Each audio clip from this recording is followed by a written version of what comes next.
اب ہم مولانا مودودی صاحب کے جو چہیتے راوی ہیں خلافت و ملوکیت میں، یعنی جن پر وہ اعتماد کرتے ہیں اور جن کے بغیر وہ سمجھتے ہیں دین ہی مکمل نہیں ہے اور سیرت ہی مکمل نہیں ہے، تاریخ ہی مکمل نہیں ہے، تو ان کا نام بھی انہوں نے لیا جیسا کہ ہم نے پیچھے بیان کیا۔ وہ کہتے ہیں خاص طور پر، یہ صفحہ 318 پہ کہہ رہے ہیں کہ خاص طور پر واقدی اور سیف بن عمر اور ان جیسے دوسرے راوی۔ تو ہم ان 5 راویوں کے حالات جو ہیں آپ کے سامنے رکھتے ہیں، جو مشہور و معروف تاریخ کے راوی ہیں، جن سے مولانا مودودی صاحب نے استدلال و استنباط بھی کیا ہے اور جن پر اعتماد انہوں نے کیا ہے۔ ان میں سے 2 کے تو انہوں نے نام لے دیے، تو ہم اسی ترتیب سے انشاءاللہ چلیں گے۔ انہوں نے واقدی کا نام لیا ہے کہ خاص طور پر واقدی جو ہے اس کا بیان تو ہم قبول نہ کریں تو آپ کی تاریخ ہی ختم ہو جائے گی، آپ کی سیرت ہی ختم ہو جائے گی۔ اب اس واقدی کے بارے میں محمد بن عمر جس کا نام ہے، محمد بن عمر واقدی، اس کے بارے میں ہم محدثین کے ذرا اقوال آپ کو سناتے ہیں کہ محدثین کی رائے کیا ہے اس کے بارے میں، اور اس کے بعد پھر آپ دیکھیں کیا نبی کریم صلی اللہ علیہ وسلم کی غزوات کی تاریخ یا آپ کی سیرت میں ایسا راوی بیان کرے تو کیا اس کی بات قبول کر لی جائے گی، یا صحابہ کرام کے بارے میں اگر وہ ایسی بات کرے تو کیا اس کی بات قبول کرنا بنتا ہے، کسی سنی مسلمان کو زیب دیتا ہے۔ تو ہم شروع کرتے ہیں۔ سب سے پہلے امام شافعی رحمۃ اللہ علیہ بہت بڑے محدث ہیں، امام ہیں، فقیہ ہیں، کوئی دوسری رائے اہل سنت میں ان کے بارے میں نہیں ہے، ان کے ثقہ معتمد سچے ہونے میں۔ وہ فرماتے ہیں کتب الواقدی یہ کذب، واقدی کی ساری کتابیں جھوٹ کا پلندہ ہے۔ اب یہ بات امام عبد الرحمن بن ابی حاتم نے اپنی کتاب الجرح والتعدیل میں نقل کی ہے صحیح سند کے ساتھ۔ تو امام شافعی رحمۃ اللہ علیہ فرماتے ہیں اس کی ساری کتابیں جھوٹ کا پلندہ ہیں۔ دوسرا قول امام احمد بن حنبل رحمہ اللہ تعالیٰ کا، مشہور و معروف امام ہیں۔ امام احمد بن حنبل محدث ہیں، فقیہ ہیں، بہت بڑے عالم ہیں، امام ہیں، امام اہل سنت ہیں، جن کا نام ہی امام اہل سنت پڑ گیا۔ وہ فرماتے ہیں ہوا کذاب، بہت بڑا جھوٹا ہے، یہ بہت بڑا جھوٹا ہے۔ اور یہ قول امام عقیلی رحمۃ اللہ علیہ نے اپنی کتاب الضعفاء الکبیر میں نقل کیا ہے صحیح سند کے ساتھ۔ تیسرا قول امام اسحاق بن راہویہ رحمہ اللہ تعالی، اہل علم جانتے ہیں جو حدیث اور فقہ سے شغف رکھتے ہیں کہ امام اسحاق بن راہویہ رحمۃ اللہ علیہ بھی امام احمد بن حنبل رحمۃ اللہ علیہ اور اس پائے کے ائمہ کے ہم عصر بھی تھے اور علم میں ان کے معاصر اور موافق بھی تھے، بہت بڑے محدث اور فقیہ ہیں امام اسحاق بن راہویہ۔ وہ فرماتے ہیں عندی ممن یضع الحدیث، میرے سے اگر پوچھو تو واقدی جو ہے ان لوگوں میں سے ہے جو حدیثیں خود گھڑتے ہیں، یعنی نبی پاک صلی اللہ علیہ وسلم پر جھوٹ باندھتے ہیں، جو جھوٹی روایتیں نقل کرتے ہیں اور جھوٹی روایتیں بناتے ہیں، خود گھڑ کر نبی کریم صلی اللہ علیہ وسلم پر منسوب کرتے ہیں، یہ ان میں سے ایک ہے، واقدی کذاب ہے۔ الجرح والتعدیل یہ بھی امام ابن ابی حاتم کی کتاب، اس میں یہ ان کا قول صحیح سند سے ثابت ہے۔ امام ابن معین رحمۃ اللہ علیہ فرماتے ہیں بہت بڑے امام ہیں، جرح و تعدیل کے بہت بڑے ناقد ہیں، محدث بھی ہیں، علل کے بھی ماہر ہیں، علماء جانتے ہیں۔ امام ابن معین رحمۃ اللہ علیہ فرماتے ہیں لا یکتب حدیث الواقدی، واقدی کی حدیث لکھی بھی نہیں جائے گی، الواقدی لیس بشیء، یہ کچھ بھی نہیں، کسی قابل نہیں ہے، اس کی کوئی وقت نہیں ہے، اس کی روایت کو لکھا بھی نہیں جائے گا۔ یہ الجرح والتعدیل ابن ابی حاتم۔ اور یہاں پر یہ مغالطہ بھی آپ بعض لوگوں نے دینا ہے آپ کو بعد میں کہ دیکھو جی یہاں فرمایا گیا کہ لا یکتب حدیث الواقدی، واقدی کی حدیث نہیں لکھی جائے گی، اس کا مطلب ہے کہ اس کی سیرت لکھی جائے گی، اس کی تاریخ لکھی جائے گی، لیکن یہ بھی بہت بڑا دھوکہ ہے۔ اگر آپ حدیث کی تعریف پڑھ لیں، جس طرح میں نے شروع میں بتایا بھی ہے کہ وہ آپ صلی اللہ علیہ وسلم کے قول فعل تقریر اور آپ کی تاریخ اور آپ کی سیرت اور آپ کے مغازی سب کو شامل ہے، وہ حدیث میں ہی شامل ہیں ساری چیزیں۔ اسی طرح موقوف اور مقطوع کو بھی حدیث کہا جاتا ہے، یعنی صحابہ کے بارے میں اور تابعین کے بارے میں جو اقوال ہیں، اسی طرح تبع تابعین کے بارے میں جو اقوال ہیں،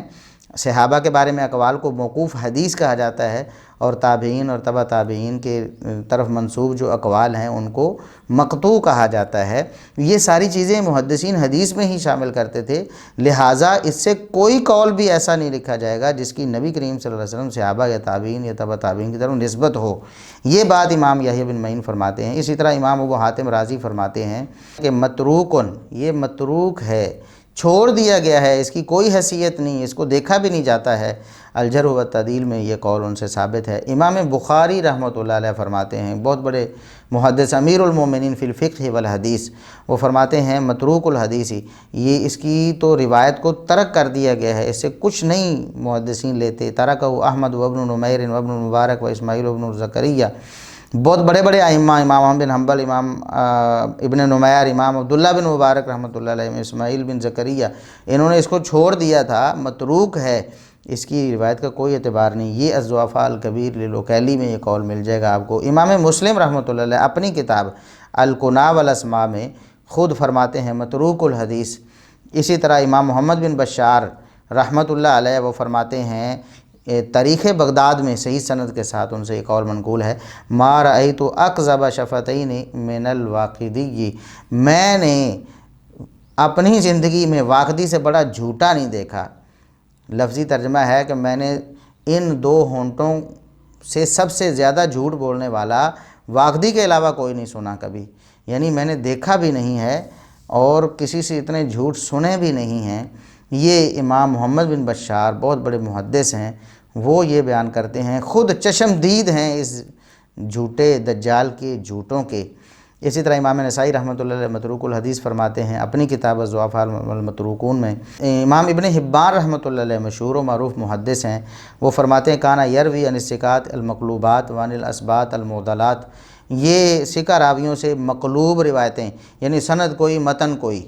سند سچی لگا دی، متن جھوٹا لگا دیا، جوڑ کر آگے فٹ کر دیا۔ اسی طرح ثقہ راویوں سے بغیر واسطوں کے، یعنی سند سے واسطے گرا کر روایتیں نقل کرتا ہے، اور حتیٰ ربما سبق الی القلب انہ کان المتعمد لذالک، حتیٰ کہ اس کی کارروائیاں دیکھ کر، اس کی روایتیں پڑھ کر یہ بات سامنے آتی ہے کہ یہ جان بوجھ کر ایسے کرتا تھا، اس کو غلطی نہیں لگتی تھی، جان بوجھ کے ایسے کرتا تھا۔ لذالک کان احمد بن حنبل یکذبہ، اسی لیے تو امام احمد بن حنبل رحمۃ اللہ علیہ اس کو جھوٹا کہتے تھے، یہ کارروائیاں جھوٹ والی خود کرتا تھا۔ اور اسی طرح حافظ ذہبی رحمۃ اللہ علیہ فرماتے ہیں واستقر الاجماع علی وہن الواقدی، میزان الاعتدال ان کی کتاب ہے، اس میں وہ فرماتے ہیں کہ اجماع ہو گیا اہل علم کا کہ واقدی کی روایت کمزور ہے، وہ قابل اعتماد نہیں ہے، اجماع ہو گیا۔ اس اجماع کے مخالف بن کر اب مولانا مودودی صاحب نے اس کی روایتوں کو قابل اعتماد سمجھا سیرت میں اور تاریخ میں۔ اور آخری قول جو ہے حافظ ابن حجر رحمہ اللہ تعالیٰ کا، کیا بات ہے، مجھے یعنی جتنے بھی اقوال ہیں ان میں سے یہ جو قول ہے نا، وہ پڑھ کر نا پتہ چلتا ہے کہ واقعی حافظ ابن حجر رحمۃ اللہ علیہ نے اس کی جو کاروائیاں تھیں نا صحابہ کرام کے خلاف، اس کی جو خرافات اور بکواسات تھیں، اس کے جو جھوٹ تھے نا صحابہ کرام کے خلاف اور نبی کریم صلی اللہ علیہ وسلم کے خلاف، وہ انہوں نے اپنے اس قول میں سمو دیے ہیں، یعنی پوری اس کی زندگی کا خلاصہ کر دیا ہے حافظ ابن حجر رحمۃ اللہ علیہ نے اتحاف المہارہ میں۔ وہ فرماتے ہیں ما کان الواقدی یستحیی من الکذب، واقدی جھوٹ بولنے سے شرماتا ہی نہیں تھا، اس کو حیا ہی نہیں آتی تھی، بڑا بے حیا ہو کر جھوٹ بولتا تھا۔ یہ حافظ ابن حجر رحمۃ اللہ علیہ کا فیصلہ ہے۔ یہی وہ اب دیکھیں نا،